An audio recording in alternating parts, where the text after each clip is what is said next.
अब आ रही है आवाज़? इधर करो सेकंड स्क्रीन पर, इनटू सेकंड स्क्रीन। नहीं नहीं नहीं, इसको वहीं रहने दो। इस पर राइट क्लिक करो, इनटू सेकंड स्क्रीन।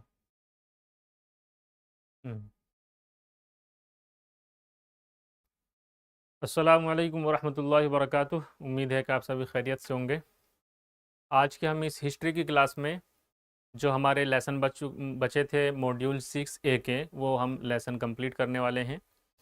जो इससे पहले जो आपने लेसन पढ़ा था उसमें आपने पढ़ा था जो कदीम हिंदुस्तान है, कदीम ज़माने की जो रियासतें थी। बेसिकली ये पूरा मॉड्यूल ही हमारा रियासतों के ऊपर है, लेकिन इसमें हमने तीन लेसन अलग अलग हैं इस मॉड्यूल में। पहला लेसन जो इससे पहले आपने पढ़ा था वो था कदीम दौर की रियासतें, और ये जो आप पढ़ेंगे वस्ती दौर की रियासतें। और इससे अगली जो आप लेसन पढ़ने वाले हैं उसमें है जो कॉलोनियल टाइम्स की जो रियासतें थी हिंदुस्तान में, वो। ठीक है, जैसे कि मैंने आपको पहले बताया था कि जो हम तारीख़ का मुताला करते हैं, हिंदुस्तान की तारीख़ को 3 हिस्सों में तकसीम किया गया है: कदीम हिंदुस्तान, वस्ती दौर और जदीद दौर। तो उसी तरह से जो रियासतों का हम मुताला कर रहे हैं, ये भी तीन अलग अलग लेसन इसके बना दिए गए हैं। तो आज हम करने वाले हैं वस्ती दौर की रियासतें। जो मिडिवल पीरियड था इंडियन हिस्ट्री का, उसमें जो रियासतें थी उनका मुताला आज हम करने वाले थे। और इसमें जो मिडिल पीरियड में, वस्ती दौर में जो रियासतें, हम जिन रियासतों का मुताला करने वाले हैं उसमें है एक दहली सल्तनत की जो रियासत थी, और मुग़ल सल्तनत।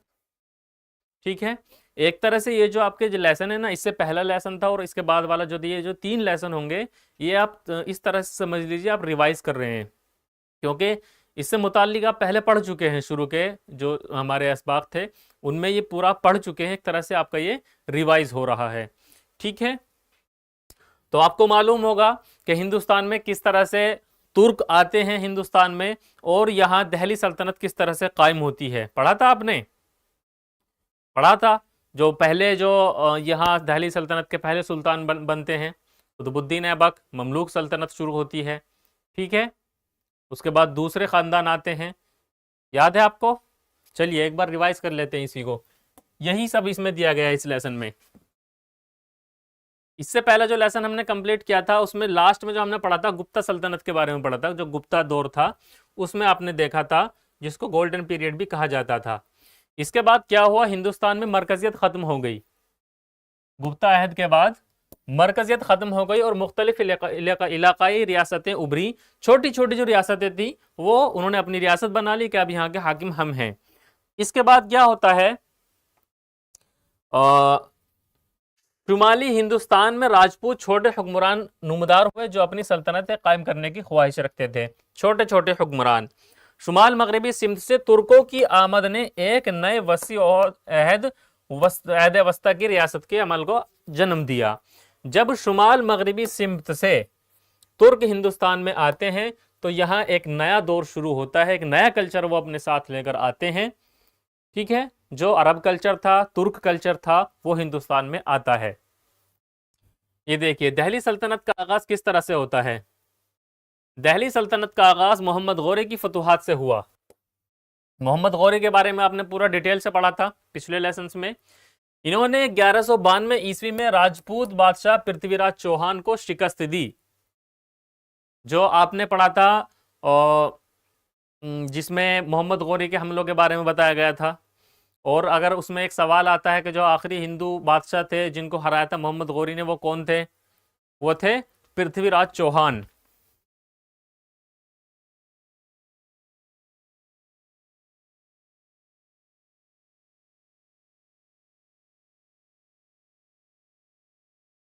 जी, अब स्क्रीन क्लियर है आपको? इसको थोड़ा और जूम कर लेते हैं।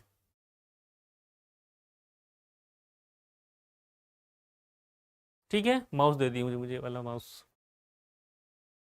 तो पहला पॉइंट यहाँ एक तरह से समरी दी गई है। आप इसको डिटेल में पहले ही पढ़ चुके हैं। ये आपका रिवाइज हो रहा है पूरा। दिल्ली सल्तनत का आगाज होता है जब मोहम्मद गौरी पृथ्वीराज चौहान को हरा देते हैं 1192 ईस्वी में। मोहम्मद गौरी की वफात के बाद कुतुबुद्दीन ऐबक ने दिल्ली में आज़ाद हुकूमत कायम की और अलबारी तुर्कों की हुक्मरानी दिल्ली सल्तनत कहलाई। जब मोहम्मद गौरी की वफ़ात हो जाती है तो इनके साथ जो गुलाम आते हैं जिनको एक इलाकाई हाकिम बनाया गया था, कुतुबुद्दीन ऐबक, ये कौन थे? इनके गुलाम थे। ये एक आज़ाद हुकूमत कायम करते हैं दिल्ली में, जिसको दिल्ली सल्तनत यहाँ से शुरू होती है। और इनका जो ख़ानदान था इसको हम गुलाम वंश भी कहते हैं, गुलाम ख़ानदान। ठीक है। और इसके बाद कुतुबुद्दीन ऐबक के बाद आप देखते हैं इल्तुतमिश आते हैं या फिर अल्तमश आते हैं। इन्होंने दिल्ली को मजबूत किया और जो इनकी सल्तनत थी इसको और वसी किया। इक्ता का निज़ाम इन्होंने शुरू किया, इक्ता, इक्ता पॉलिसी जो थी। ठीक है। टंका और जीतल, ये जीताल नहीं है, यह है जीतल। जीतल के सिक्के जारी किए और कुतुब मीनार मुकम्मल करवाया। ये इनके जो मेन काम है, ये आप याद रख लीजिए, इनमें से सवाल आ सकते हैं। जैसे कुतुब मीनार है, जिसको जो बनवाना शुरू किया था वो शुरू किया था कुतुबुद्दीन ऐबक ने, लेकिन बीच में ही इनकी वफात हो जाती है और इसकी जो तामीर मुकम्मल कराई वो कराई है अल्तमश ने, जो इनके दामाद भी थे। ठीक है। और अल्तमश के जो मुख्य काम थे दूसरे, वो था इख्ता का निज़ाम मुतारिफ कराना, टंका और जीतल, ये एक तरह से करेंसी थी, टंका और जीतल, ये इसके सिक्के इन्होंने शुरू किए थे। इनकी वफात के बाद दरबार में चहलगान ग्रोह का असर रहा। ये वर्ड भी आपने पहले सुना था, चहलगान। ये क्या था? ये चहलगान जो था, जो 40 वजीर थे जिनका काफी ज्यादा अहमियत थी दरबार में, उनका ग्रुप था ये एक चहलगान। ठीक है। जबकि गयासुद्दीन बलबन ने सुल्तान को जिल्ल इलाही का लक़ब दिया और सख्त कवानीन नाफिज किए। 1920 में खिलजी खानदान ने बलबन के बाद दिल्ली सल्तनत पर कब्जा कर लिया। अब यहां से आपने 3-4 जो सुल्तान थे उनके नाम पढ़े। कुतुबुद्दीन ऐबक कौन थे? मोहम्मद गौरी की वफात के बाद दिल्ली में आज़ाद हुक्मरानी इन्होंने कायम की थी। या फिर गुलाम खानदान के जो बानी थे वो यही थे, कुतुबुद्दीन ऐबक। ठीक है। इसके बाद आते हैं अल्तमश, उनके बाद कौन आते हैं? गयासुद्दीन बलबन। अल्तमश के बाद इनकी बेटी रजिया सुल्ताना का भी नाम आता है, इस पर भी काफी विवाद रहा। रजिया सुल्ताना ये भी रही छोटे टाइम पीरियड के लिए, लेकिन आखिर में जो आते हैं बलबन, ठीक है, इनको 1290 ईस्वी में खिलजी खानदान हरा देते हैं और दिल्ली सल्तनत पर अब काबिज हो जाते हैं खिलजी। अब आ जाइए खिलजी खानदान पर।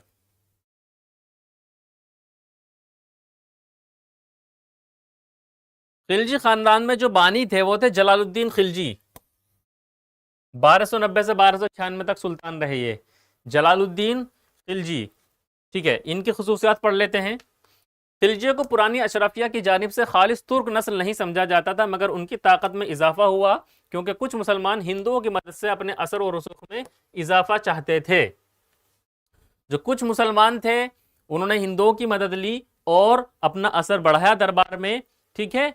और लेकिन जो पहले जो अशरफिया जो लोग होते थे, बड़े तबके के लोग होते थे, वो खिलजियों को सिर्फ तुर्क नस्ल का नहीं समझते थे। इससे पहले जो आपने देखा मोहम्मद गौरी तुर्की से आए थे, तुर्क नस्ल के थे, कुतुबुद्दीन ऐबक उन्हीं के गुलाम थे, लेकिन खिलजी जो थे इनको तुर्क नस्ल का नहीं समझा जाता था। ठीक है। ये थे अफगान नस्ल। कहाँ के थे खिलजी? अफगानिस्तान या फिर अफगान नस्ल के इनको बोला जाता है। इससे पहले जो आपने देखा वो थे तुर्क। ठीक है। इन्होंने अपने अफगान नस्ल का इस्तेमाल करते हुए जो नाराज अशरफिया तबका था उसकी हिमायत हासिल की। जलालुद्दीन खिलजी ने बलबन के सख्त कवानीन में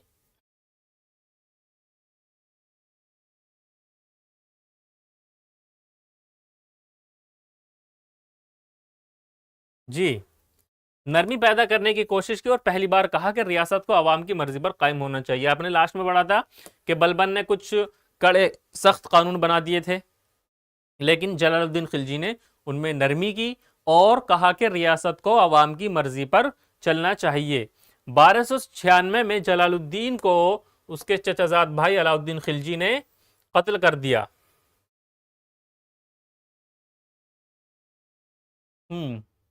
इसमें थोड़ा डिफरेंस है कि ये इनका भतीजा था या चचाजाद भाई था, अलाउद्दीन खिलजी। बहरहाल 1296 में यानी 6 साल तक रहे सल्तनत पर। इसके बाद अलाउद्दीन खिलजी इनका कत्ल कर देता है और खुद गद्दी पर बैठ जाता है अलाउद्दीन खिलजी। ये रहा गद्दी पर 1296 से 1316, 4 16 20 साल। इसके दौर में सल्तनत ने आर्जी तौर पर एक बड़ी सल्तनत का दर्जा हासिल किया, हम ये कह सकते हैं यहाँ पर।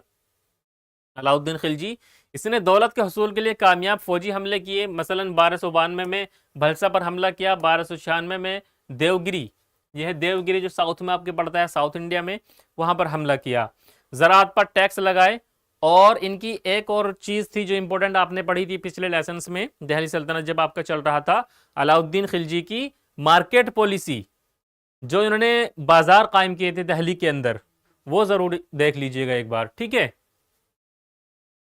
इसके बाद जब अलाउद्दीन खिलजी की वफात होती है 1316 में, तो उसके 5 साल के अंदर ही अंदर खिलजी खानदान खत्म हो जाता है, यानी इसके बाद कोई बड़ा बादशाह इस खानदान में नहीं देखने को मिलता है, ठीक है। फिर वही इख्तिदार की लड़ाई होती है और उसके बेटे की नाबिनाई और मलिक काफूर का कत्ल हुआ, जिसके बाद कुतुबुद्दीन मुबारक शाह ने सल्तनत संभाली, वो भी फिर कत्ल हो गया और उसके खिलाफ गाजी मालिक की क़यादत में बगावत हुई, इन्होंने बगावत कर दी। आपने एक नाम और सुना हुआ है मलिक काफूर का, ये अलाउद्दीन खिलजी का एक गुलाम था जो काफी ज्यादा इनको मशवरे दिया करता था, और इसका भी काफी इंपॉर्टेंट रोल यहाँ है। इसके बाद जब खिलजी खानदान खत्म हो जाता है, फिर आते हैं तुगलक, जो गाजी मालिक जो आपने देखा यहाँ, जिसने बगावत की थी खिलजियों के खिलाफ, वही आगे जाकर तुगलक खानदान की बुनियाद रखता है। गाजी मालिक ने गयासुद्दीन तुगलक के नाम से तख्त संभाला। गयासुद्दीन तुगलक, ये जो डेट लिखी हुई है, ये कौन सी डेट है? हिस्ट्री में जो आप पढ़ते हैं ना, किसी भी बादशाह के नाम के आगे उसकी डेट लिखी हुई होती है, ये होती है उनका जो टाइम पीरियड होता है, वो कब से कब तक सुल्तान की गद्दी पर रहे या फिर राजा बने रहे। तो गयासुद्दीन तुगलक जो है 1320 से 1325 यानी 5 साल सुल्तान रहे। तो गयासुद्दीन तुगलक के नाम से इन्होंने गद्दी संभाली, ठीक है। तुगलक खानदान ने पूरे हिंदुस्तान पर हुक्मरानी का इरादा किया और इन्होंने अलग अलग जो मुहिम जो है वो शुरू की। गयासुद्दीन की महामत, जिनमें औरंगल, उड़ीसा और बंगाल शामिल हैं, इसी मकसद के तहत थी। यहाँ जो इन्होंने अपनी लड़ाइयाँ लड़ी थी इन एरियाज में, इसने दिल्ली के करीब तुगलकाबाद शहर भी बनाया। ये जो शहर आप जिसका जिक्र किया गया है तुगलकाबाद, ये अब दिल्ली के अंदर ही है, ठीक है। तुगलकाबाद का आप किला भी देख सकते हैं और इनके मज़ार भी, जो मकबरे हैं, वो भी आप दिल्ली के अंदर देख सकते हैं। बंगाल की मुहिम से वापसी के दौरान एक लकड़ी का छप्पर गिरने से उसकी मौत हो गई। मोहम्मद बिन तुगलक का दौर, गयासुद्दीन तुगलक के बाद कौन आते हैं? मोहम्मद बिन तुगलक। कब से? 1325 से 1351 यानी तकरीबन 26 साल, ठीक है। इसके बाद 1296 से 1335 तक का दौर मुसलसल मरकजियत और तोसी का दौर समझा जाता है, यानी 1296 से 1335 तक दिल्ली सल्तनत जो है वो और ज्यादा मरकजियत पर मरकूज है और अपनी वसअत जो है एक हद तक उसकी पहुंच चुकी है इस टाइम पीरियड के अंदर, ठीक है। तुगलक खानदान का जवाल कहां से शुरू होता है? तुगलक खानदान का जवाल तैमूर के हमले के बाद शुरू हुआ, लेकिन सल्तनत बच गई, हालांकि वह अपने साबका अहद की एक परछाई बन गई। तैमूर के नामजद करदा शख्स ने दिल्ली पर कब्जा किया और सैयद खानदान के नए सुल्तान के तौर पर ऐलान किया, जो 15वीं सदी की इब्तदाई निस्फ में हुक्मरानी करता रहा, यानी 1414 से 1451 तक सैयद खानदान यहाँ गद्दी पर रहा दिल्ली में। इनका दौर हुकूमत मुख्तसर और दिल्ली के इर्द गिर्द 200 मील के दायरे तक महदूद रहा, यानी बहुत ही छोटा इनका दायरा था, बहुत ही छोटे एरिया पर इनकी सल्तनत थी। किसकी? सैयद खानदान की। इनके बाद ज्यादा काबिल खानदान ने इख्तिदार संभाला इनके बाद, यानी ज्यादा काबिल खानदान, सैयदों से ज्यादा काबिल खानदान यहां आता है, ये आते हैं लोधी खानदान, लोधी, ठीक है। सैयद के बाद आते हैं लोधी खानदान। ये बिल्कुल खालिस अफगान नस्ल के थे और तुर्क अशराफिया पर गलबा पा गए। इसके बाद लोधी ख़ानदान है, इसमें आपका जिक्र नहीं है, लेकिन इसके जो इब्राहिम लोधी और दूसरे जो हैं उसको आप एक बार मुताला करेंगे और फिर उसका आपको देखना पड़ेगा। जो 1526 में पानीपत की पहली लड़ाई होती है, जिसमें क्या होता है, बाबर हिंदुस्तान आते हैं और इब्राहिम लोधी से पानीपत में उनकी लड़ाई होती है, जहां इब्राहिम लोधी हार जाता है और बाबर जीत जाता है। तो यहां से फिर ये दिल्ली सल्तनत का इक़्तिदार ख़त्म हो जाता है। उसके बाद बाबर 1526 में यहाँ आकर मुगलिया सल्तनत की बुनियाद रख देता है। तो ये थी यहाँ पर 1526 तक दिल्ली सल्तनत। ठीक है, एक आपने रिवीजन किया मोटा मोटा।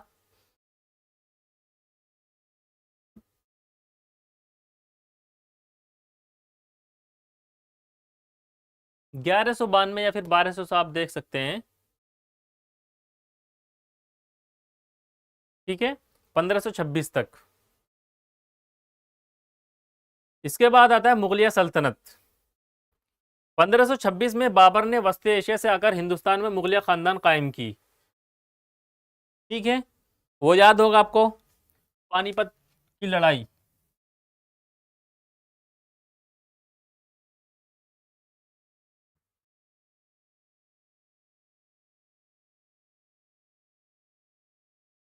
Battle of Panipat, first battle of Panipat 1526, Babur और इब्राहिम लोधी। यहाँ इब्राहिम लोधी हार जाता है और बाबर जीत जाता है और मुगल खानदान की नींव पड़ती है। दूसरी जो पानीपत की लड़ाई है 1556 में, हेमू और मुगल के बीच, हेमू और अकबर। ठीक है, थर्ड बैटल ऑफ पानीपत, तीसरी लड़ाई मराठा और दुर्रानी एम्पायर के बीच, जिसमें अफगानिस्तान के जो बादशाह थे अहमद शाह अब्दाली और मराठा एम्पायर के बीच तीसरी लड़ाई लड़ी जाती है। तो ये पानीपत की तीन लड़ाई आपको याद रखनी है। पहली लड़ाई इसमें इंपॉर्टेंट है, जिसमें दिल्ली सल्तनत का खात्मा होता है और मुगल सल्तनत की बुनियाद रखी जाती है। बाबर का दावा था कि वो तैमूर और चंगेज खान की नस्ल से है। इनको माना जाता है कि बाबर जो था वो तैमूर और चंगेज खान, जो हिस्ट्री में एक बड़े नाम है, इनके खानदान से, इनकी नस्ल से है। इसकी दिल्ली और गंगा के मैदान में फतह ने जनूबी एशिया में जंगजू ताकत की तरक्की की बुनियाद रखी। मुगल बादशाह जिन्होंने फारसी सकाफत को अपनाया, अब देखिए मैं कह रहा हूँ यहाँ से जो दूसरा कल्चर आता है एक नया, इन्होंने कौन सी सकाफत अपनाई, फारसी कल्चर। खुद को तुर्कों, अफगानों और दीगर सलातीन से बुलंद करने के लिए फारसी लक़ब पादशाह इस्तेमाल करते थे। किस लक़ब का इस्तेमाल करते थे जो मुगल बादशाह थे, फारसी लफ्ज पादशाह, और इनकी सकाफत भी इन्होंने फारसी सकाफत अपनाई। ठीक है,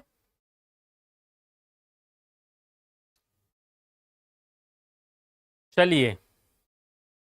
बाबर जो एक चुगताई तुर्क था, उज़्बेक फौजों से बचकर गंगा के मैदान में आया और उज़्बेक तर्ज की तेज रफ्तार सवारों के साथ मुखालिफत को खत्म किया। 1526 में उसने पंजाब से बंगाल तक के सलातीन को फतह किया, यानी इस एरिया में जितने भी हाकिम थे, जितने भी सुल्तान थे, सबको इसने फतह कर लिया। लेकिन एक अफगान सिपाही शेर शाह, इनका नाम सुना होगा आपने, शेर शाह सूरी। ठीक है, शेर शाह ने बंगाल और बिहार में एक नई सल्तनत कायम की और बाबर के बेटे हुमायूं को अफगानिस्तान की तरफ धकेल दिया। बाबर के बाद जब हुमायूं आते हैं, तो जब शेर शाह सूरी जो तो बेसिकली बिहार में थे, बंगाल और बिहार के एरिया में, वहां वो अपनी सल्तनत कायम करते हैं और यहाँ हुमायूं को हरा देते हैं। हुमायूं हिंदुस्तान से भाग जाता है, जाकर अफगानिस्तान में शरण लेता है। लेकिन इसके बाद हुमायूं फिर वापस आता है और अपनी सल्तनत कायम करता है। शेरशाह की वफात हो जाती है 1556 में, तो हुमायूं दोबारा से हिंदुस्तान आ जाता है और दिल्ली को फतेह कर लेता है। इसके बाद इनका 13 साल का बेटा, हुमायूं का बेटा 13 साल का, कौन था, अकबर। 13 साल बेटा अकबर तख्त पर बैठा। 1556 से लेकर 1650 तक हुक्मरानी की। अकबर ने फौज की तंजीम, फंडिंग, क़यादत, टेक्नोलॉजी और कामयाबियों के लिहाज से अपने वक्त के तमाम बादशाहों को पीछे छोड़ दिया। जो एक तरह से हम कह सकते हैं कि जब मुगलिया सल्तनत अपने उरूज पर थी, वो अकबर के ज़माने में अपने उरूज पर पहुंची थी। ठीक है, अकबर के ज़माने में। अकबर के अहद के बाद इसका बेटा जहांगीर, फिर पोता शाहजहां और आखिरकार पर पोता औरंगजेब सल्तनत के अहद को संभालते रहे। इसके बाद के जो आए बादशाह, एक तरह से इसको जो आप याद करेंगे और सीरियल से याद करेंगे, सबसे पहले बाबर, इसके बाद हुमायूं, अकबर, जहांगीर, शाहजहां और औरंगजेब, जो बड़े बादशाह हैं मुगलिया सल्तनत के। ठीक है, और लास्ट में औरंगजेब के बाद सल्तनत में इंतशार शुरू हुआ, यानी डाउनफॉल शुरू हो गया औरंगजेब के बाद। एक बड़े बादशाह, जो आखिरी बड़े बादशाह हम देखते हैं मुगलिया सल्तनत में, वो हैं औरंगजेब। मुगलिया सल्तनत 1858 तक कायम रही, जब उसे बरतानियों ने माजूल किया। 1858 तक कायम रही, भले ही नाम की हो, लेकिन 1857 की जो बगावत होती है, पहली जंग आज़ादी जिसको कहते हैं हिंदुस्तान की, उस वक्त में जो थे आखिर मुगल बादशाह बहादुर शाह जफर सेकंड, जो एक तरह से कहते हैं कि उनकी जो सल्तनत थी वो सिर्फ दिल्ली के लाल किले तक ही महदूद हो गई थी। उसमें भी जब ये पहली जो जंग आज़ादी या फिर बगावत आप बोलते हैं 1857 की होती है, तो उसमें बहादुर शाह जफर को नेता बनाया जाता है कि हमारे नेता, हम इनकी क़यादत में ये बगावत करेंगे अंग्रेज़ों के खिलाफ। तो उसके बाद अंग्रेज़ क्या करते हैं कि भाई ऐसा विद्रोह दोबारा से ना हो, ऐसी बगावत दोबारा से ना हो, तो इनको गिरफ्तार कर लिया जाता है बहादुर शाह जफर को, और म्यांमार यानी बर्मा इनको भेज दिया जाता है रंगून में, और वहीं उनकी वफात होती है। तो इस तरह से मुगलिया सल्तनत खत्म होती है। ठीक है, तो आपने देखा 1556 से 1707 तक मुगलिया सल्तनत एक मौसर और मरकजी इंतजामी निज़ाम के तौर पर काम करती रही। 1707 तक जो बड़ा उस वक्त में एक कंट्रोल था मुगलिया सल्तनत का। इस दौर में हिंदुस्तान की तिजारती और सकाफती रवाबित में इजाफा हुआ, जिसकी वजह से नई नजरियात और टेक्नोलॉजी ने सल्तनत को चैलेंज किया। मुगलिया जो सकाफत का भी असर पड़ता है, फिर फारसी और इस्लामी और इलाकाई हिंदुस्तानी अनासिर को मिलाकर एक नई पहचान दी यहाँ की सकाफत को। ठीक है, चलिए, ये तो आपने एक पूरा इंट्रो पढ़ लिया दिल्ली सल्तनत और मुगलिया सल्तनत की। अब उस दौर में रियासतें कैसी थी, निज़ाम कैसा था, ये हम देख लेते हैं। सुल्तान, आपने देखा बार बार वर्ड आया था सुल्तान। सलातीन, इसका मतलब ये अरबी लफ्ज रूहानी ताकत के साथ एक शख्स की नुमाइंदगी करता है। जो सुल्तान वर्ड है, ये रूहानी ताकत के साथ एक शख्स की नुमाइंदगी करता है। महमूद गजनवी को इस लक़ब से नवाजा जाने वाला पहला शख्स समझा जाता है, इस वर्ड से, सुल्तान के नाम से, महमूद गजनवी। ठीक है, यह लक़ब इब्तदा में तुर्कों में मकबूल हुआ, ख़ासतौर पर सल्जूकी सल्तनतों में, और बाद में उस्मानी तुर्कों ने इसे यूरोप में मशहूर किया। दहली के सलातीन ने बगदाद के खलीफा की खुद मुख्तारी को तस्लीम किया और अपनी सल्तनत को दारुल इस्लाम का हिस्सा समझा, जिसका खलीफा कानूनी सरबराह था। उस वक्त में खिलाफत कायम थी, आपको मालूम है। ठीक है, तो ये जो यहाँ की जो सल्तनत थी, ये भी दारुल इस्लाम का ही हिस्सा थी। मुगलिया दौर में हिंदुस्तान को इस्लामी कानून शरीयत के तहत हुकूमत की गई, लेकिन सलातीन और मुगल एम्परर्स ने रियासत को मुकम्मल तौर पर इस्लामी अहकामात के मुताबिक नहीं चलाया। इस्लामी कानून शरीयत के मुताबिक तो थी, लेकिन पूरी तरह से नहीं थी। बाद में जो आप दूसरे बादशाह देखते हैं, जैसे अकबर फॉर एग्जांपल ले लीजिए, वो पूरी तरह से शरीयत के पाबंद नहीं थे हुकूमत करने में, ये माना जाता है। ठीक है, तुर्क और अफगान हुक्मरानों को हिंदुओं, जो आबादी का बड़ा हिस्सा थे, इनके साथ तवज्जो और बर्दाश्त के साथ पेश आना पड़ता था। गैर मुस्लिम आबादी को अपने कम्युनल अदालतों में अपने मुकद्दस कज़िया पेश करने की मुकम्मल आज़ादी हासिल थी। ज़मीन की महसूल का निज़ाम और शाही दरबार की रसूमात हिंदुस्तानी रिवायत के वाज़ेह असर रखती थी। ठीक है, तो एक तरह से यहाँ मोटा मोटा आपको यह पता चल रहा है कि उस वक्त में समाज कैसा था। नेक्स्ट टॉपिक हम देखते हैं।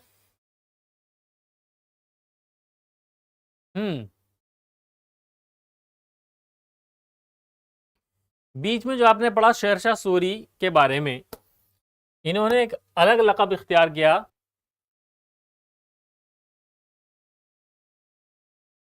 कौन सा लक़ब? खलीफा का। ठीक है। और जो मुगल्स थे उन्होंने अलग अलग तरीके के उनको लक़ब दिए गए, जैसे ज़मीन पर खुदा का नुमाइंदा, खुदा का साया वगैरह, इस तरह के बड़े बड़े अल्फाज इन्होंने इस्तेमाल किए। खुदा की खुद मुख्तारी का सवाल कभी नहीं उठा और शरीयत की बालादस्ती हमेशा तस्लीम की गई इस दौर में।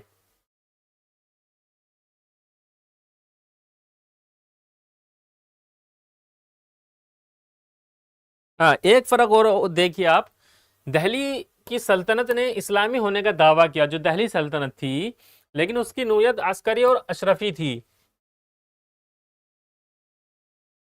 अशराफिया तबके की थी।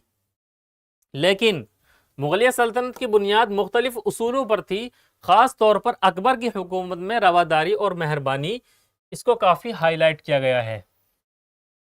अकबर अपने मौज़ूआत को अपने बच्चों की तरह समझता था और उनकी फलाह बहबूद के लिए खुद को जिम्मेदार समझता था। इसके आप अकबर के आपने नवरत्न भी पढ़े थे, जो मैंने आपको पिछले लेसन में पढ़ाए थे, जो दहली सल्तनत के बारे में थे, या फिर जो मुगलिया सल्तनत के बारे में जो लेसन था, उसमें मैंने आपको पूरे जो 9 रत्न थे इनके दरबार में, उनके बारे में आपको बताया था। ठीक है। हाँ जी। शाही दरबार कैसा हुआ करता था, उसकी क्या खसूसियत थी?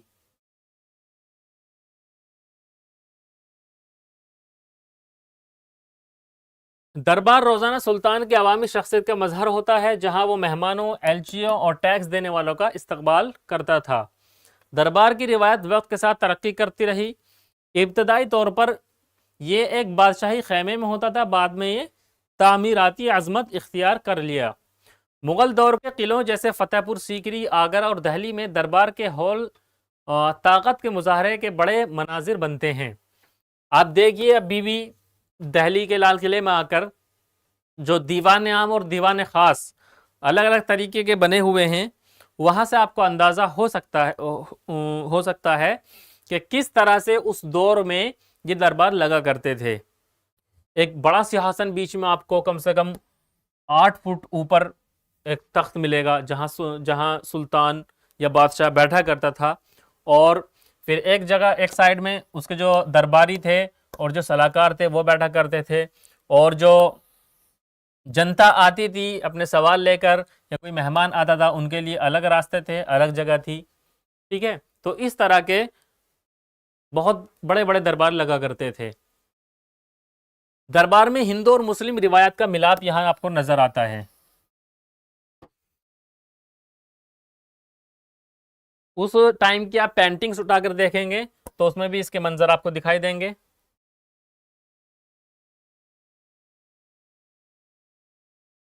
ठीक है। यहाँ सुल्तान की शख्सियत दी गई है कि सुल्तान जो है वो खुद को कैसा प्रेजेंट करता था लोगों के सामने, उसके बारे में यहाँ बताया गया है। सुल्तान की खासियत, सुल्तान की शान और शौकत उसके साथ मौजूद पैरोकारों, अशिया और ख़ानदान की अलामत से जाहिर होती थी। सलातीन अवामी आदाब और प्रोटोकॉल के पाबंद होते थे ताकि सब लोग अपनी हैसियत से तजावुज़ ना करें। सुल्तान को अपनी हैसियत की नुमाइंदगी के लिए सबसे बड़े, महंगे और खूबसूरत अशिया का इस्तेमाल करना होता था। विजयनगर के राया ने खुद को मशरक़ी और मगरबी समुद्र के मालिक के तौर पर पेश किया, जिसमें उन्होंने कीमती अशिया जैसे खुशबू और चीनी मिट्टी के बर्तन इस्तेमाल किए। ये खास तौर पर विजयनगर के बारे में है।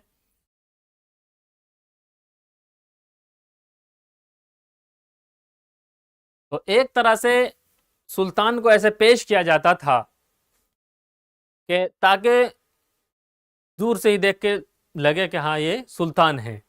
ठीक है। ये प्रोटोकॉल तो रहेंगे ही कि भाई कोई भी आम आदमी नहीं मिल सकता, जैसे आजकल आप प्रोटोकॉल देख सकते हैं, जो बड़े लोग होते हैं उनके प्रोटोकॉल्स कैसे होते हैं, उसी तरह से उस वक्त में सुल्तान की आप इमेज बना सकते हैं। ठीक है। फिर बताया गया है दफातर के बारे में और किस तरह से अलग अलग तरह की दर्जाबंदी हुआ करती थी। ना तो दहली सल्तनत की हुकूमत और ना ही मुगल सल्तनत की हुकूमत गुलामाना थी। दोनों हुकूमतें बाकायदा ब्यूरोक्रेसी के साथ मुनज़्ज़म थीं। जिनमें महकमों और अफसरान के बाकायदा दर्जाबंदी मौजूद थी। मतलब दोनों ही हुकूमतों में, यानी दिल्ली सल्तनत में भी और मुगलिया सल्तनत में भी ब्यूरोक्रेसी कायम थी और अफसर कायम थे। अलग अलग कामों के लिए अलग अलग महकमे हुआ करते थे और उनमें अफसर हुआ करते थे। कोई भी अफसर, चाहे वो शहरी हो यानी सिविलियन हो या फौजी हो, विरासती नहीं था। ये इंपॉर्टेंट है, कोई भी अफसर विरासती नहीं था। विरासती मतलब ऐसा नहीं है कि अगर इनके अब्बा जी अफसर थे तो इनका बेटा भी अफसर होगा, कि जो अफसर जो ओहदा मिल रहा है वो विरासत में मिल रहा है, ऐसा नहीं। बल्कि अफसरान को बादशाह की मर्जी से मुकर्रर, मुंतकिल और बरतरफ किया जाता था और वो सिर्फ उसी के सामने जवाबदेह होता था। तो अफसर को कौन अपॉइंट करता था? सीधा बादशाह। बादशाह की मर्जी से, ट्रांसफर भी बादशाह की मर्जी से, और अगर उनको हटाना हो वो भी बादशाह की मर्जी से हुआ करता था। सल्तनत के दौर में सुल्तान के बाद वजीर का ओहदा हुकूमत के तमाम उमूर की निगरानी के लिए मौजूद था। सल्तनत दौर की बात हो रही है, इसमें सुल्तान के बाद सबसे इंपॉर्टेंट आदमी वजीर। मुगलों ने अपने वजीर आजम को वकील कहा, जो बाद में वजीर या दीवान के मुतरादिफ हो गया। वजीर या दीवान ये वर्ड था मुगलिया दौर में। यहां कुछ अलग अलग महकमों के वर्ड आपको देखने को मिलेंगे। दीवान अर्ज, फौजी महकमा, इसके जो सरबराह होते थे दीवान अर्ज के, वो होते थे अजीजुल मुल्क। जबकि मुगलों के दौर में मीर बख्शी फौज और शाही इंतजामिया के अमूमी उमूर के इंचार्ज थे। कौन? मीर बख्शी। सल्तनत के मजहबी उमूर और खैरात का ख्याल दीवानी रिसालत के तहत रखा जाता था, जिसकी क़ियादत सदरुस सुदूर यानी चीफ सदर, सदरों के सदर, ये करते थे।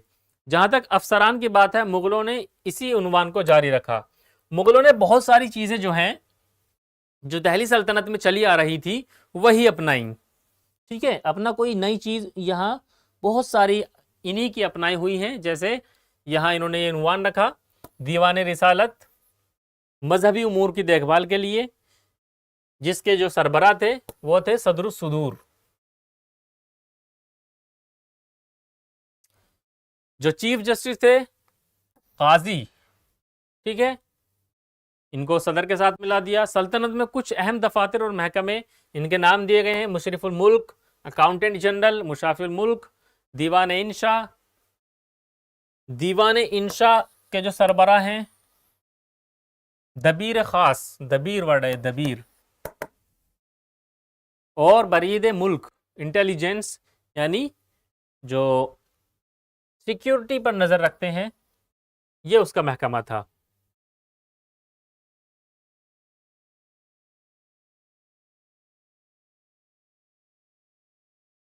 चलिए अब देखते हैं सूबाई इंतजामात। सूबाई तौर पर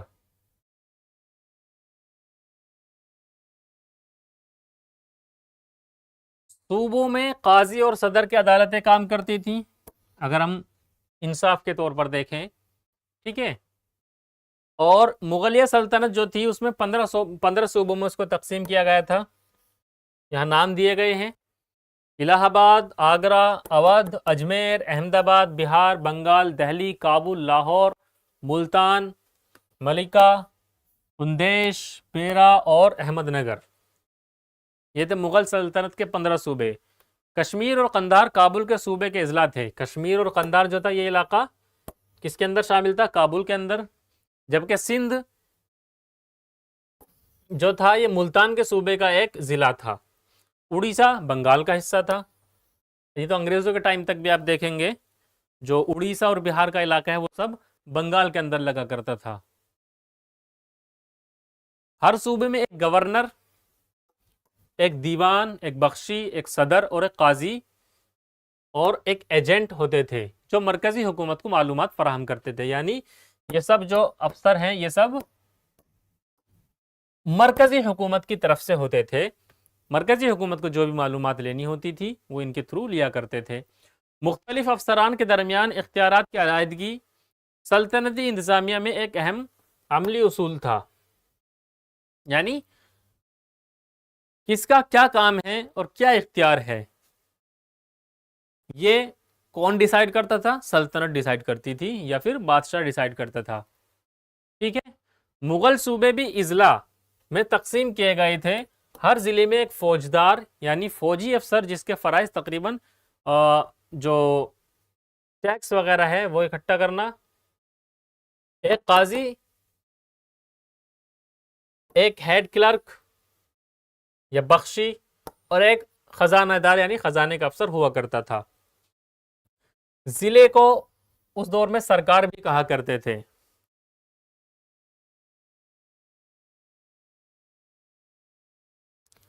हाँ, इंसाफ का जो प्रोसेस था, यानी अगर किसी को मुकदमा लड़ना है अदालत में तो उसका भी एक प्रोसेस हुआ करता था कि पहले अगर गांव में है तो पहले गांव की पंचायत में जाएगा मामला, उसके बाद परगना, उसके बाद सरकार यानी ज़िला, और फिर सूबाई अदालत में जाएगा। ठीक है। जैसे आजकल आप देखते हैं पहले सबसे निचली अदालत में मामला जाता है, उसके बाद ज़िले की अदालत में, फिर हाई कोर्ट में जाएगा, फिर सुप्रीम कोर्ट जाएगा। इसी तरह से यहाँ भी एक प्रोसेस हुआ करता था। चलिए आगे चलते हैं। अब देखते हैं इक्ता, जागीर और मनसब का क्या रोल था यहाँ, इनकी क्या अहमियत थी। इक्ता क्या था? इक्ता सल्तनत के तहत और जागीर मुगलों के तहत आमदनी जमा करने के अफसरान के तौर पर तरक्की पा चुके, जिन्हें इक्तादार या जागीरदार रियासत की जानिब से अपनी तनख्वाह हासिल करने के लिए आमदनी हासिल करते थे। ताहम उनकी अदालती निगरानी बादशाह की खुशी पर मुनहसिर थी। क्या समझे? जो अफसर हुआ करते थे उनको कुछ जमीनें दी जाती थी बादशाह की तरफ से, ताकि वो अपनी आमदनी का इंतजाम कर सकें। ठीक है। और जो रियासत है उसकी भी मदद कर सकें। तो सल्तनत दौर में इसको कहा जाता था इक्ता, और जागीर जो है, जागीरदार या फिर जो जागीरें दी जाती थी वो मुगलिया दौर में इसका नाम हो गया जागीर। ठीक है। जैसे आपने जिनके पास मतलब जिसको ज़्यादा इख्ता दिया गया उसको इख्तेदार बोलते थे, इख्तेदार। वैसे ही जिसके पास जागीर है उसको क्या बोलेंगे? जागीरदार। ठीक है। ये क्या करते थे? रियासत की जानिब से अपनी तनख्वाह हासिल करने के लिए आमदनी हासिल करते थे। अब इन्हें एक एरिया दे दिया, मान लिया जागीर में किसी को 11 गांव दे दिए कि भाई ये जो 11 गांव है ये आपके कंट्रोल में, ये आपकी जागीर है। ठीक है। तो अब वो क्या करेगा? उस जागीर से जितना भी टैक्स वसूल करना होगा वो खुद वसूल करेगा। ठीक है। वहाँ का जो हिफाजती निज़ाम है वो अपने कंट्रोल में रखेगा। अब जो टैक्स उसने वहाँ से वसूल किया उसमें से अपनी तनख्वाह लेगा, और जो बाकी अगर बचा है तो जो मरकज़ी हुकूमत है उसको पहुँचाएगा। तो ये जो रूल्स हैं ये अलग अलग बादशाहों के ज़माने में चेंज होते रहे हैं। ठीक है। इसी तरह एक निज़ाम था मनसब का, ये आपको मुग़ल सल्तनत में देखने को मिलेगा। मनसब का निज़ाम मुग़ल सल्तनत की अवामी खिदमत की तंजीम पर मुबनी था। ये ना तो विरासती था और ना ही दर्जाबंदी। मनसब का मतलब होता है दर्जा या मकाम, जो अफसर की ज़ाती काबिलियत और हैसियत और वो तादाद के मुताबिक मुकर्रर किया जाता था जो वो रखता था। मनसबदार जिसको बोलते थे। ठीक है। आमतौर पर मनसबदारों को एक इलाके के साथ जोड़ा जाता था जिसे जागीर कहा जाता था, जिसकी तखमीनी आमदनी यानी जमा उनके ज़ात और सवार मंसूबों के लिए वाजिबुल अदा तनख्वाह के बराबर होती थी। हालांकि कुछ मनसबदारों को भी शाही खजाने से नकद अदायगी की जाती थी। एक तरह से उनको कैटेगराइज कर दिया था। ठीक है, कि ये किस लेवल का मनसबदार है, और उनके ओहदे के मुताबिक उनको मनसब दिया जाता था। यहाँ टैक्स देख लेते हैं। टैक्स किस किस तरह के टैक्स लगते थे।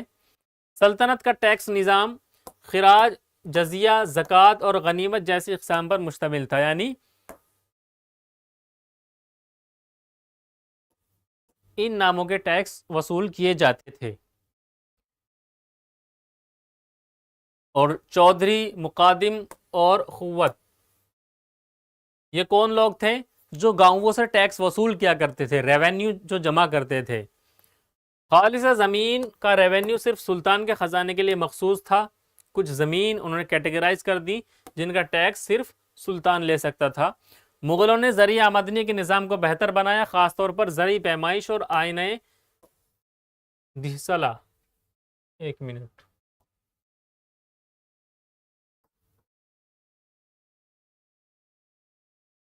हाँ, इन्होंने क्या करा, यहाँ ज़मीन की पैमाइश कराई, जो ज़रई ज़मीन है इसमें भी काफ़ी ज़्यादा सुधार हुआ। तो उससे क्या हुआ, फिर खेती भी ज़्यादा अच्छी होने लगी, और खेती अच्छी होगी तो आमदनी भी अच्छी होगी। तो यहाँ इसमें हम ये देखें तो ज़मीन की पैमाइश का जो काम है ये भी एक बहुत अच्छा काम हुआ था। यहाँ ज़मीन की मिल्कियत हमेशा काश्तकार के पास होती थी, जो खेती कर रहा है वही उसका मालिक भी है। फौज के बारे में देखें तो खास तौर पर सवार हुआ करते थे। इनमें जो पैदल या सवार, घुड़सवार, हाथी का भी इस्तेमाल हुआ करता था इनकी फौजों में। ठीक है, अब फौज के जो जिम्मेदार हैं उनको क्या कहा जाता था, अरीज मुमालिक, अरीज मुमालिक। और मीर बख्श, ये कौन थे, फौज के जिम्मेदार अफसर थे। अलग अलग जो सुल्तान हैं इनकी जो फौज में भर्ती करने की जो पॉलिसी है वो भी आपको अलग अलग देखने को मिलती है। अलाउद्दीन खिलजी के बारे में बोला जाता है कि इसने क्या शुरू की, घोड़ों को दागने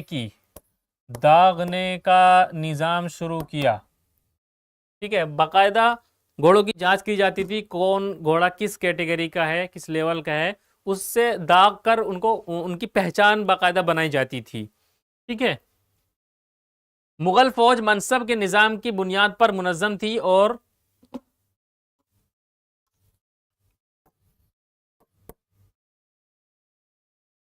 जो दूसरे लोग थे, जो जागीरदार या मनसबदार या इख्तेदार जो फौज रखते थे, वो भी बादशाह की फौज में शामिल हुआ करते थे। ठीक है, मैदान जंग में हाथियों का इस्तेमाल किया जाता था, बिल्कुल। बहरिया यानी उस वक्त में जो पानी में लड़ने वाली फौज थी, वो हमेशा उस वक्त में ज़रूरत ही नहीं पड़ी थी इतनी पानी में जंग करने की। चलिए, अब करेंसी का निज़ाम देखें। सल्तनत में सिल्वर टंका को मायारी सिक्का समझा जाता था। करेंसी का निज़ाम बाई मेटेलिक था। बाई मेटेलिक यानी दो धातु से मिलकर बनने वाली करेंसी। इनमें जीतल और तांबा, इनके सिक्के जारी किए जाते थे।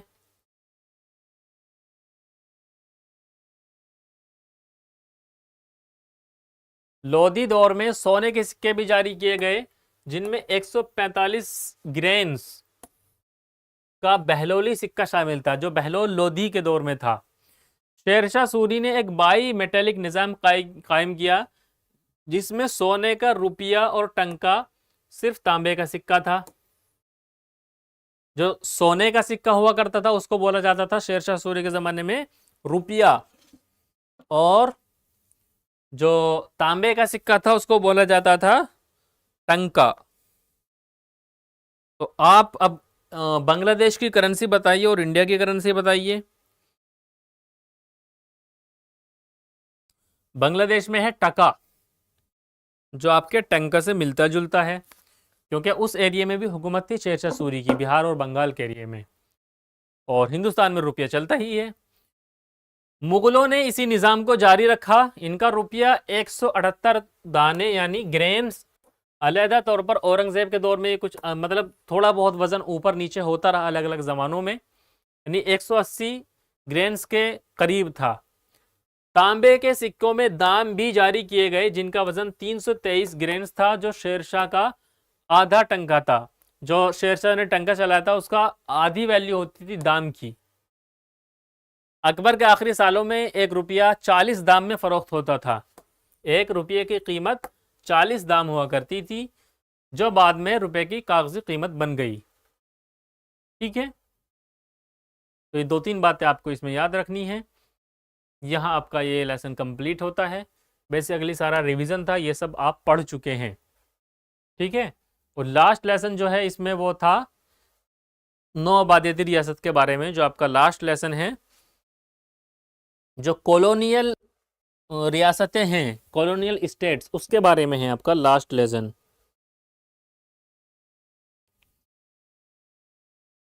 इसको भी देख लीजिए, रेगुलर चल रहे हैं हम।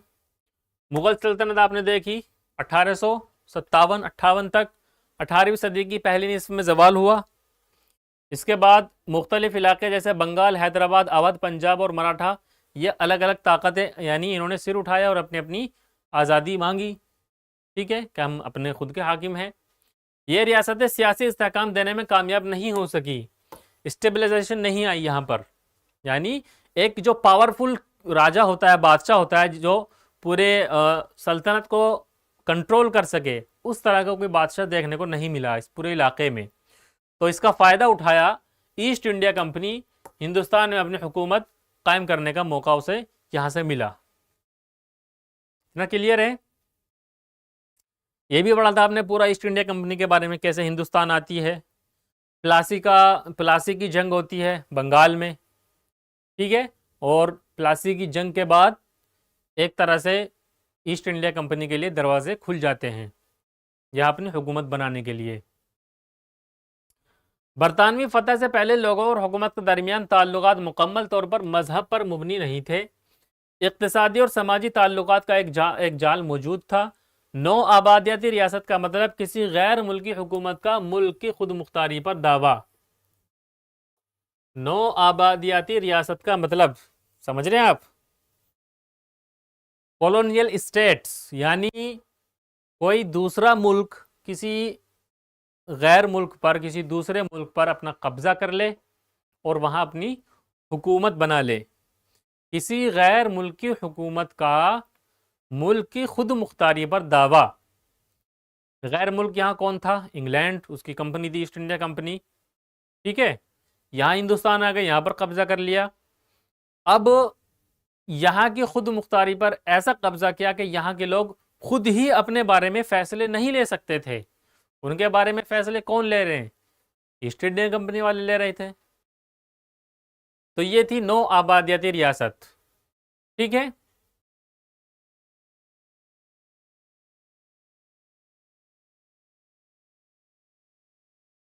इसमें आपको क्या पढ़ना है?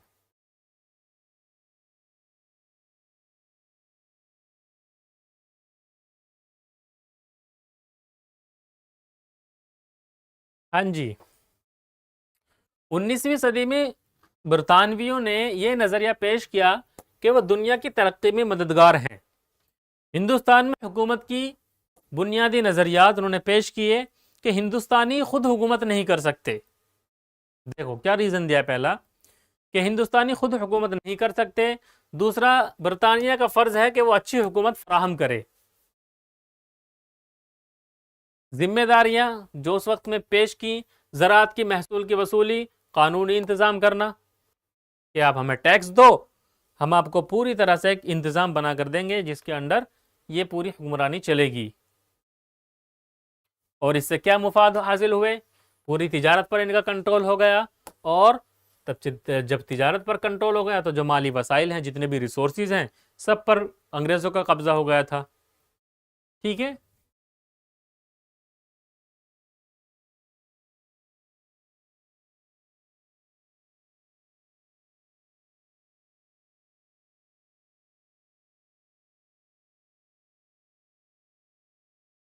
जी, नौ आबादी रियासत की तामीर नई इंतज़ामी और कानूनी ढांचे की ज़रूरत थी।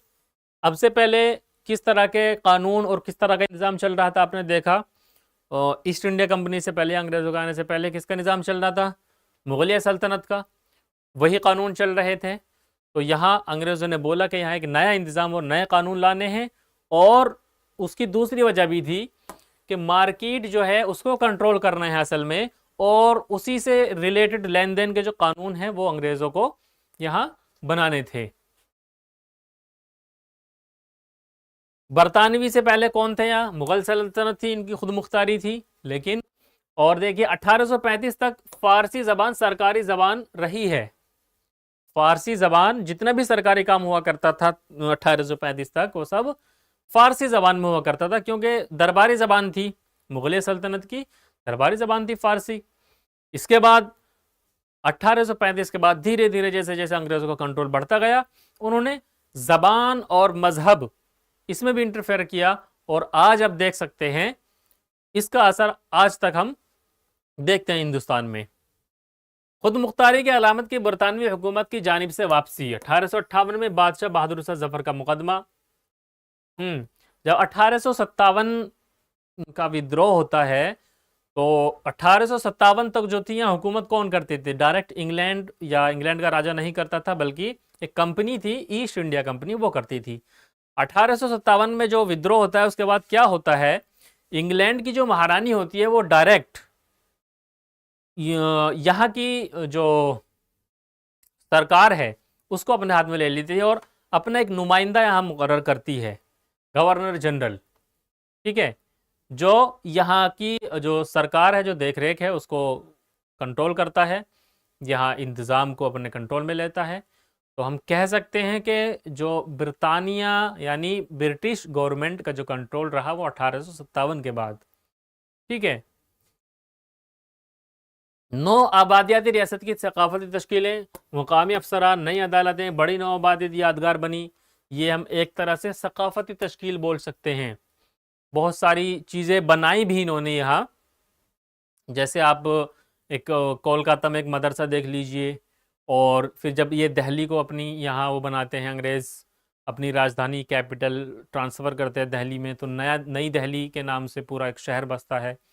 और जो आप संसद भवन देखते हैं या सुप्रीम कोर्ट देखते हैं, या फिर जो आप ये देखते हैं क्या, राष्ट्रपति भवन, ये भी इन्होंने ही बनवाए थे। ठीक है, तो ये थी एक तरफ से इनकी सकाफती तश्कील।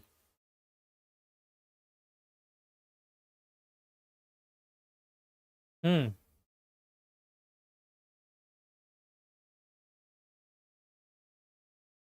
चलिए, और इसमें क्या आपका लिए इम्पोर्टेंट है, आपको ये पीडीएफ मिल जाएगी, एक बार ज़रूर पढ़िएगा इसको। जो इम्पोर्टेंट टॉपिक्स हैं वही इसमें लिखे गए हैं ये, और जो यूट्यूब पर देख रहे हैं उनके लिए ये लिंक डाल दी जाएगी इस पीडीएफ की, आप डिस्क्रिप्शन में देके इसको डाउनलोड भी कर सकते हैं।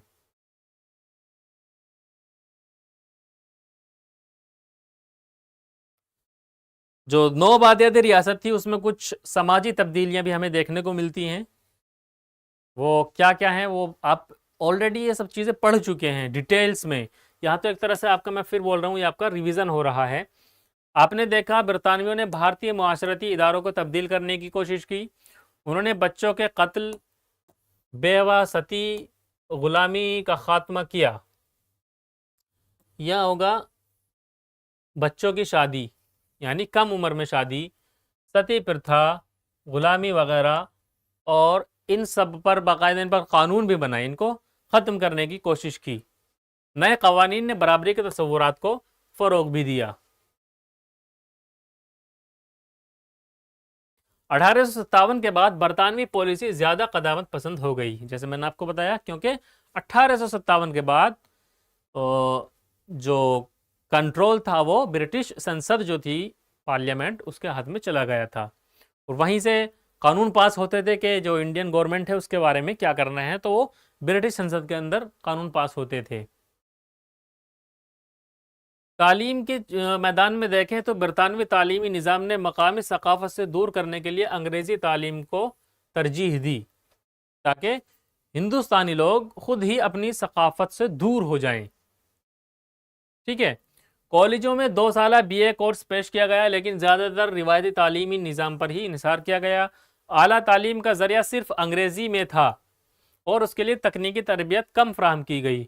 मुकामी हुकूमत ने इब्तदाई तालीम को संजीदगी से नहीं लिया, जिसकी वजह से 1947 में 88% आबादी बेखानदा रही।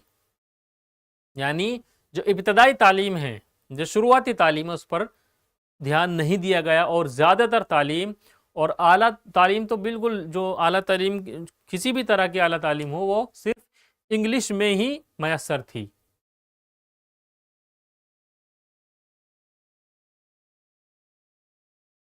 क्या असर हुआ इसके?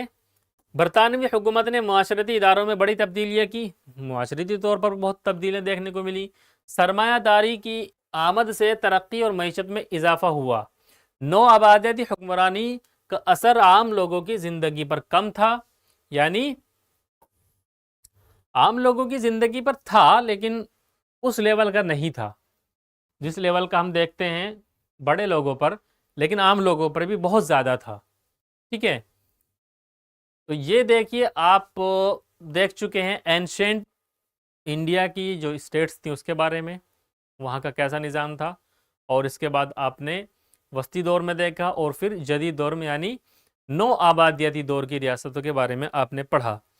ये सब मैंने इस वजह से सिर्फ रिवीजन इसलिए कराया है क्योंकि आप डिटेल में ये तीनों चैप्टर पढ़ चुके हैं।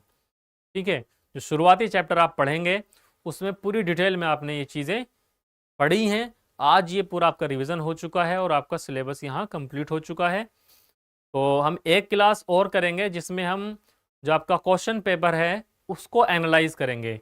जो अभी पिछले सेशन में जो आपका क्वेश्चन पेपर हुआ था वो पर्चा हम लाएंगे, उसको एनालाइज करेंगे, उसमें देखेंगे कि किस तरह के क्वेश्चन आते हैं एग्ज़ाम में, कितने क्वेश्चन आते हैं, और किस लेसन में से कितने नंबर के, किस मॉड्यूल में से कितने नंबर के क्वेश्चन आते हैं और उनका जवाब किस तरह से लिखना है। यह हम इंशाल्लाह नेक्स्ट क्लास में देखने वाले हैं। ठीक है, चलिए फिर मिलते हैं इंशाल्लाह नेक्स्ट क्लास में। तब तक के लिए अल्लाह हाफिज़। सलाम।